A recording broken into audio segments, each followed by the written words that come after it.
creatures of the night. It's your girl Tati. I just got back from Collision and my feet hurt. I love to look cute and dolled up at wrestling shows. I hate going to wrestling shows and wearing wrestling t-shirts. I don't know. It's just not for me. And let me just say, beauty hurts sometimes, and my feet hurt from wearing heels. I had a really great time because after Collision, we did go into Battle of the Belts, and that was another great show. We did start off with Orange Cassidy versus Johnny TV, Real Talk. Um, Bored. I was bored. I mean, it was great to see, sitting right there watching it and, enjoying the atmosphere. But real talk, I just really couldn't get into it. I do wish like some of these wrestlers had more interactions with each other. Both of them are great. I just wasn't feeling the whole thing. Taya Valkyrie gets involved in this match. And to even things up, Willow Nightingale comes out there to help out with Taya being involved in that situation. And for me, I'm just like, okay, this is like a thing now. Orange Cassidy, Will Nightingale, great, sure, whatever. We do have Cassidy taking the win. Like, what's new? Everybody named Mama, but me, is cheering for Orange Cassidy over there. Everybody loved this guy. I just don't get it. He's a great wrestler, phenomenal wrestler. But the gimmick, I'm over it.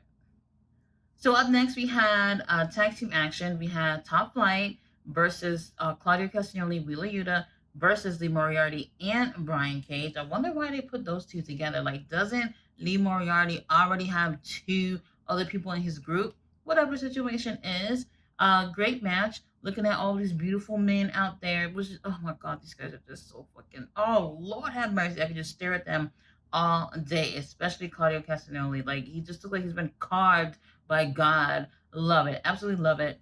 I'm looking at Brian Cage and I'm just like, damn, this guy, why doesn't he have the title yet? Like, what are they waiting on? I have no clue. I felt like this was really great. I know it's a little bit weird seeing just three teams rather than just four teams or just two teams, but still a really great match. I think that's when I started to feel a little more entertained. The first match, I was just, whatever. But the second match, I really did enjoy. I think it was really predictable here in terms of BCC taking the win. But with Lee Moriarty just winning that title last night at Death Before Dishonor, I was kind of hoping that he and Brian would have taken the win. A little too predictable for me, but damn, they're all so good to look at. Next, Hologram versus Beast Mortos. Oh my god, Beast Mortos. Oh my god, this guy, love it, love it, love, love it. And in person, oh man, totally my type here. Both of these guys really great wrestlers. I was nervous about this. I was like, Hologram's gonna win. Like they're not gonna have him lose. What? This is his second match. But Beast Mortos, I felt like shouldn't have to take an L either. Both of these guys really really great in the ring. I felt like it was neck and neck in terms of who the crowd was cheering for. The crowd seemed to like both of them, and being in Texas, half the crowd, probably even more, are Mexican. They're all cheering for both of these guys, and they had a lot of support. This is one of my favorite matches from tonight. Something about these two guys I really do enjoy. Hologram, I think he's talented in the ring. Are we going to hear promos? Are we going to see storylines or something from him? I don't know. Beast Mortos, we should also be seeing that as well. Hold on. Isn't Beast Mortos hanging out with no, actually no, that's the wrong person. I was about to say Hechi Settle. Never mind, whatever. Really great match. Definitely, if you haven't watched it, I do recommend this one. I think both of these guys do have a future in AEW. When that's gonna start, I don't know. Up next, we have the ladies in action: Thunder Rosa versus Maya World. Both these ladies are from Texas. Wait, isn't Thunder Rosa from Texas? Whatever. Maya World from Texas, so she did get some Texas love up in there. But obviously, Thunder Rosa, people are definitely cheering for her even more. This right here was just okay. Slightly longer than your typical squash. But I've seen Maya, and I felt like we could have seen a lot more from her. And I think the crowd and people at home would enjoy her. And unfortunately, when it comes to women who are not signed with AEW and men too, they don't get a chance to truly show what it is that they can do. They just go about there, get a little bit of TV time, get their ass whooped, and nothing else. And it's like, meh, whatever. Up next, we do have the conglomeration versus the Premier Athletes. Premier Athletes come out. They're apologizing for calling us fat fucks last week, and then they take it back because we are fat fucks. Whatever. This was a really fun match, and the fact that Tony Nese, Ari Davari, Josh Woods was sitting right in front of me. I'm sorry, call me a creep, whatever. I took pictures of their butts. They're just right in front of me. I'm zooming in on abs and shit. These guys are just so fucking beautiful. Oh my gosh, they're so beautiful. Really great team. They did, all these things that kind of make them seem like a big deal on Ring of Honor in terms of vignettes and promos and all these things a couple of months ago. But to be honest, I've only seen them win one match since then, and it's wild to me. But it's great to see them getting a little TV time. I appreciate that. Not squash matches or whatever. They're getting some TV time. Obviously, everybody's cheering for the babyface team here. And really, the predictability be killing me sometimes. But this was a really fun match. Mark Sterling even get his ass whooped too. And the whole crowd cheers about it. They love it. Mark Sterling, you guys, he doesn't do anything to hurt anyone. Why are y'all cheering about him getting hurt? Now, for me, the only thing I didn't like in this match was Josh Woods being the one to lose this match. And he ends up tapping from Kyle O'Reilly. Josh Woods, he has an amateur wrestling background. He is a tremendous technical wrestler. And just seeing him tap from Kyle O'Reilly made me feel some type of way. However, I would like to see those two go at it in a like a pure rules match or something one-on-one with Josh Woods and Kyle O'Reilly. If they do that and it's not a squash situation, which it shouldn't be, I feel like we are in for a treat. Those two guys are super talented. But y'all know the conglomeration, I guess it's their summer, the summer of the conglomeration. Don't sign me up for it. Now on to Lance Archer, who had already done beat up like 50 people backstage. Then he makes his way to the ring with one of those guys that he was attacking. That guy was actually running from Lance Archer, into the ring. Lance Archer go over there and whoop his ass in like 30 seconds, and it's over. Once again, like I said, I think yesterday, they trying to do something with Lance Archer to make it seem like he's a big fucking deal. Big fucking deals don't just go out there and wrestle damn near nobodies and just take the win in just a couple of seconds. If you really want to showcase what this guy's about, put him in the ring with wrestlers that'll give him like 5 minutes or so in the ring so people can see what it is that he can do and then move on up. Because they end up showing a match that he had with Will Ospreay back in New Japan. They're actually going to be wrestling each other on Dynamite, and y'all see Will Ospreay losing that match, baby. I don't think so. Now after this, but a really fun, cute. Okay, look at me saying cute about a wrestling match. FTR versus the MXM Collection. Oh my gosh, like FTR, I'm looking at them and I'm just sitting in my seat. I'm not selling it. I'm just sitting there and I'm just like, oh, it's them again. And then MXM come out and I'm happy to see them. They're getting their TV time. They were at the pay-per-view yesterday, but this time they're getting their national TV time with being on Collision. And I freaking love it. They are so committed to the characters. And the moves that they do, they're posing for pictures, they're doing all this crazy shit. And this is what I'm saying that I like to see when it comes to wrestlers, like characters, personality. You hear that, Lee Johnson?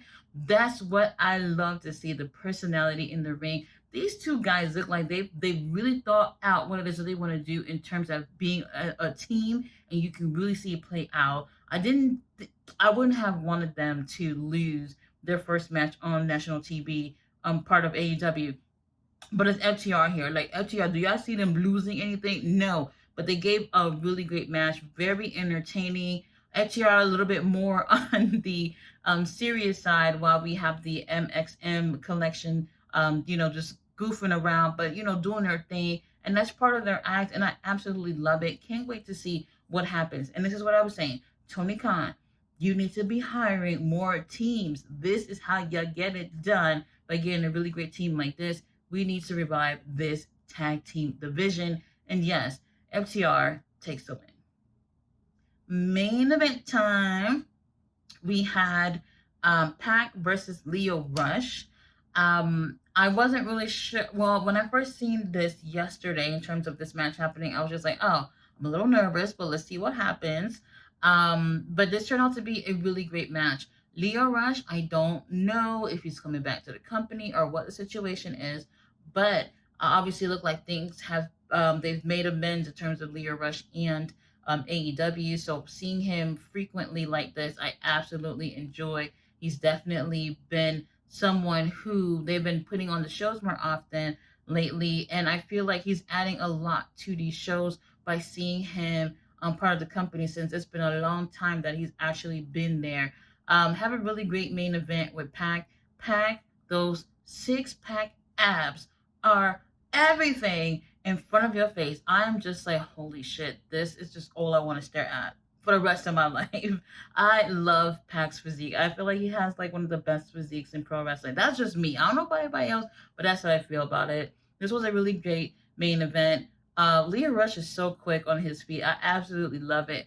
But Pac, obviously the better man in the situation, ended up taking the win with a brutalizer.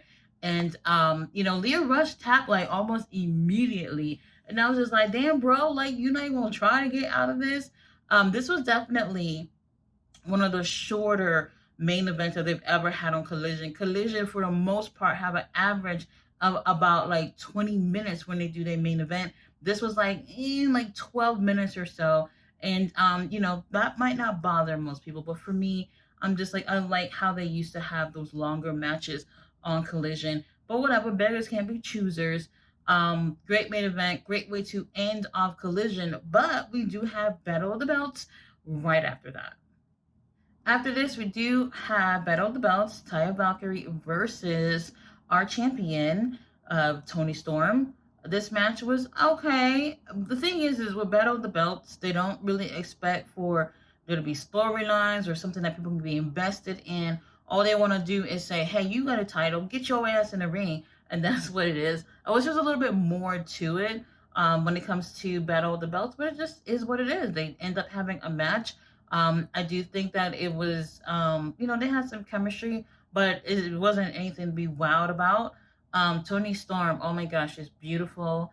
She's everything you want your champion to be, and I'm so happy to see that she still has a title, and I don't think it's going anywhere at all. And Taya Valkyrie, very committed to her character as well, so I do enjoy seeing her out there. But Tony Storms end up winning. This was actually, the title was not on the line. This is a eliminator match. So if Taya wins, she gets a future title shot. And I didn't see this happening at all. Tony Storm take the win with a Storm Zero. She got Taya Valkyrie's makeup all over her white clothes, but it is what it is. Tony Storm ended up giving a little promo talking about how much she loved Mariah. Mariah was perfect. Mariah was better than her. And everybody was like, no, she wasn't. No, Mariah isn't better than you. She said the tramp is the champ and all the shit that she was saying. She's so entertaining. I love it. But she's definitely going to make sure that she retains that title at all in, because there's no way in hell Mariah May is going to be women's champion. Up next, ladies action again. We had the women's CMLL title on the line. Willow Nightingale versus Deonna Purrazzo. This was a great match. I think, for me, I enjoyed this more than Tony Storm and Taya Valkyrie. The title was actually on the line, so it gives like Deonna a more of a reason to put up more of a fight. And I love both of these girls together in the ring. But Deonna, I would love. Okay, in terms of getting the title, I didn't see that happening. However, I would have loved to see her take the win. She's been feuding with Thunder Rosa for a while now, and it's been great. We do have Taya Valkyrie who comes back out to come help Deanna win the women's title. However, Thunder Rosa come out and take out the trash, which is Taya Valkyrie, and Willow Nightingale ends up taking the win, I believe, with a power bomb, and then that's pretty much it. Really great match, and it felt good to see a good amount of women's matches on one night.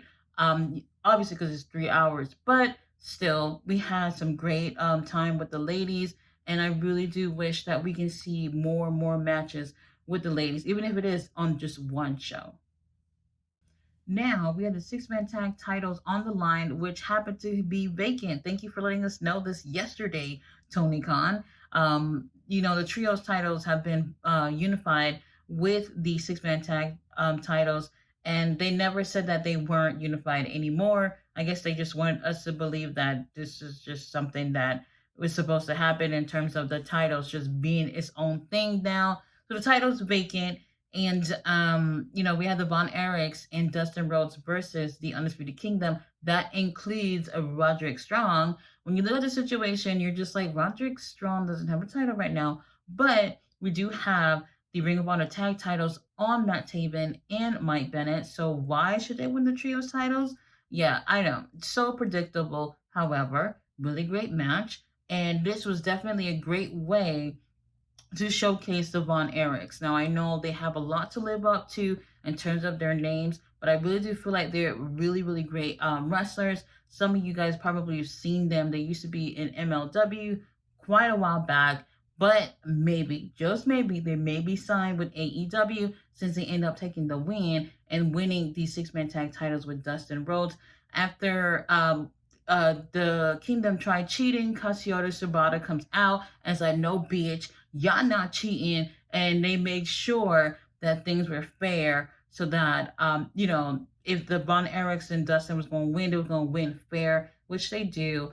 After this, everybody in the crowd is throwing streamers and shit, and I'm just like, where the fuck is everybody getting these from? Like, I had no clue where these were, and I looked at my seat, I'm like, I don't have one. Whatever situation is. After the show, well, I don't know if you guys saw it or not, but a lot of the wrestlers came out to celebrate with them. And then Dustin and the Von Erichs, they gave speeches. Dustin was literally crying and he was so emotional. And you know how the Rhodes are, very emotional. And it was really great to see them win the titles. I can totally see that they're moving in a direction to make Ring of Honor better, especially by having these three guys with these titles. And I'm so, so happy for them. And I can't wait to see what's going on with Ring of Honor in the future. Tony Khan, please, please try to do better with Ring of Honor. Tomorrow, I'm going to 2 Ring of Honor tapings. So I'll be able to judge for myself if they're doing the right thing for Ring of Honor moving forward. And guys, thanks so much for watching my review. I need to go to bed. I'll see you guys for Dynamite on Wednesday. Bye.